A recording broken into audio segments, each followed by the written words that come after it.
Bueno, desde el retorno a la democracia en los países latinoamericanos, convivimos por conta de todo el proceso inflacionario, por conta del proceso económico en los países, las escollas de los militares, una ampliación muy grande del fenómeno de la desigualdad social. Y entonces sabemos que esta es una gran causa de los fenómenos de la criminalidad, de la violencia en estos países. Brasil, a partir de los años 80, teve un incremento muy significativo de las tasas de criminalidad, especialmente de los homicidios. Y tenemos una gran preocupación porque el fenómeno atinge prácticamente jóvenes de clase popular, jóvenes entre 15 a 24 años, y tenemos un gran recorte en términos raciais. Son jóvenes negros que morren diariamente. El problema de la violencia y la criminalidad no es un fenómeno exclusivo de Brasil, es un fenómeno mundial, globalizado. Con más desarrollo conviven cada vez más con el fenómeno, pero en Latinoamérica pienso que en función de todo ese legado autoritario de las instituciones, de la dificultad de la policía tratar los fenómenos, entonces tenemos una crueldad, una crueza más grande y este tal vez sea uno de los más grandes problemas sociales que tenemos en este contexto.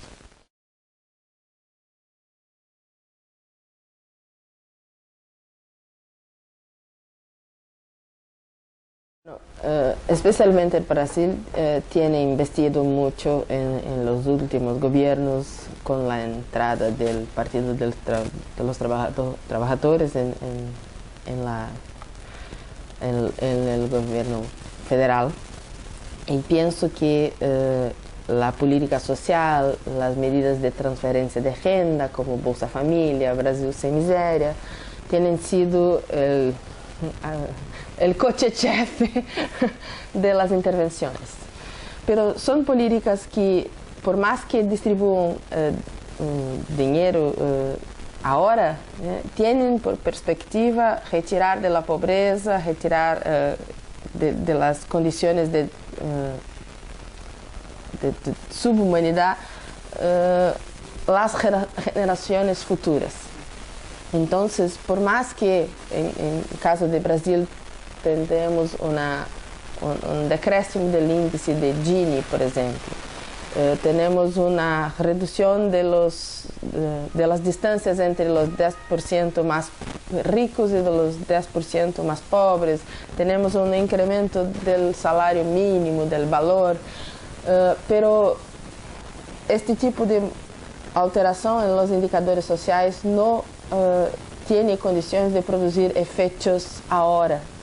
Pienso que si las políticas se demostrarem como políticas efectivas, de largo prazo, provavelmente o fenômeno da violência deve ter algum tipo de decréscimo, especialmente porque hoje em Brasil a política pública de segurança está sendo pensada, está sendo gestada em conformidade com as políticas sociais. Estamos trabalhando dentro do paradigma da segurança cidadana, que pensa que a repressão qualificada ao crime tem que ver junto com as políticas preventivas, as políticas sociais. Então, penso que sou optimista, é claro, que deveremos ter uma alteração das condições em um futuro próximo, pero agora não é possível e sim temos trabalhado com a violência como um fenômeno muito crescente, pero muito que se mueve. Por exemplo, os índices de homicídios em las grandes cidades brasileiras, Empezamos nos anos 90 com São Paulo e Rio de Janeiro com altíssimas taxas de homicídios. Hoje, estas duas cidades tiveram um decréscimo e agora temos grande problema de criminalidade nas capitais da região Nordeste e mesmo Porto Alegre, na região Sul. Então, a criminalidade é um fenômeno mutável que se move e que há uma série de outras condicionantes que estão influindo e especialmente temos também uma perspectiva muito punibilizante do tráfico de drogas, que é uma política muito comprada pelos modelos americanos e está demonstrando que não é a melhor alternativa para trabalhar com o tema da droga. Penso que a Europa tem dado outros tipos de exemplos. Por exemplo, Portugal tem encabeçado uma política de descriminalização, de pensar o tema da droga, de los adictos como um tema de saúde pública. Então, há outras alternativas a serem pensadas e implementadas que penso que está na hora de Latinoamérica trabalhar mais.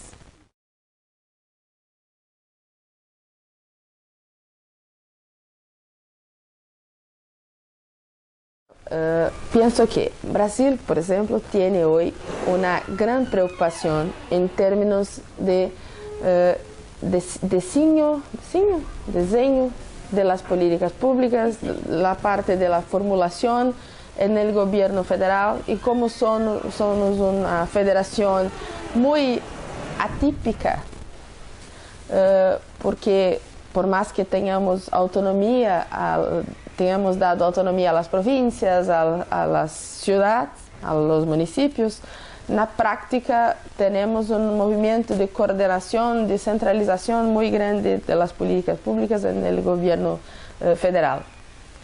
Então, há todo um movimento de que o governo federal pensa, desenha, formula políticas que províncias e municípios estão implementando. E há todo um debate a respeito, então, do poder executivo e de seu papel. No entanto, há em Brasil estruturas institucionais como a polícia que são as mesmas desde os períodos autoritários. Não temos feito reformas substanciais. Temos a mesma estrutura, temos em las províncias ainda uma polícia militarizada e por mais que a democracia, o discurso da democracia esteja cada vez mais presente em las instituições e com o ingresso de novos funcionários, ainda há um legado institucional que acaba por constituir um ethos de polícia que ainda é muito autoritário, muito truculento e que resulta ainda em uma polícia que é que comete mais violência em nosso contexto latino-americano. A polícia de São Paulo tem altíssimos índices de mortalidade, então este é um grande problema para pensar políticas públicas. Quando pensamos no grande campo da segurança pública, há outros atores, por exemplo, o Poder Judiciário, o Ministério Público, pero a política não é pensada integrando todas as forças. Então, o judiciário tem um tipo de atuação mais legalista, mais positivista, que nem sempre está de acordo com o que está sendo pensado em termos de novidade da política de segurança. O Ministério Público tem uma postura mais punitivista. Então, há um grande problema porque a política pública de uma área tão complexa como a segurança pública tem que integrar todos os atores, né? E construir discursos que sejam uníssonos, o que não é muito fácil e penso que há um longo caminho a percorrer ainda.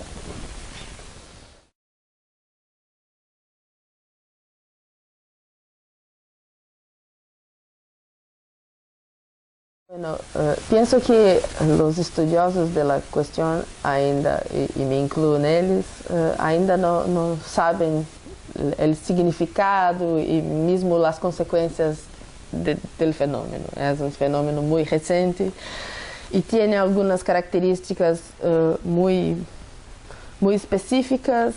Pienso que hay una gran diversidad de banderas, de cuestiones sendo abordadas, y pienso que lo que a mídia tiene reproducido como los aspectos centrales de movilización es una parte, es la punta del iceberg. Entonces, en Brasil tiene acontecido en las últimas semanas muchas cosas de actuación del poder legislativo muy preocupantes. Por ejemplo, tenemos hoy en la Comisión de Derechos Humanos de la Cámara de los Diputados un pastor evangélico que tiene propuesto proyectos de ley mucho retrógradas, mucho conservadoras. La última es a retirada de la prohibición de los psicólogos para tratar la homosexualidad como doença, como enfermedad. Tenemos en marcha en la Cámara de los Diputados un proyecto de ley llamado el Estatuto del Nascituro, que es un proyecto de ley para proteger fetos oriundos de estupros, porque en Brasil tenemos una permisión de aborto para mujeres que fueron estupradas. E há um projeto, então, que na contramão desse direito e de todas as conquistas das mulheres em termos de autodeterminação e escolha sobre seu corpo, está a proteger, né? Também é uma bandeira das bancadas evangélicas que têm muita força em Brasil hoje. Há todo um debate sobre o projeto de emenda constitucional que deve retirar poder investigatório do Ministério Público, que é um projeto encabeçado por os policiais, por la Polícia Civil em Brasil, que também é um retorno em termos de democracia, em termos de controle, a contabilidade e transparência, porque temos toda a parte de investigação sobre a corrupção política em las manos de los promotores. Então, há por parte de los atores de las manifestações, que são basicamente estudantes universitários, de las áreas humanas, há uma série de perspectivas de conflito que estão sendo enfocadas e são o objeto da batalha, da luta. Pero penso que a mídia tem explorado a perspectiva mais típica, conservadora, da corrupção, da baderna, da violência. Então, tem hecho uma reportagem muito mais esvaziada da complexidade que as manifestações têm.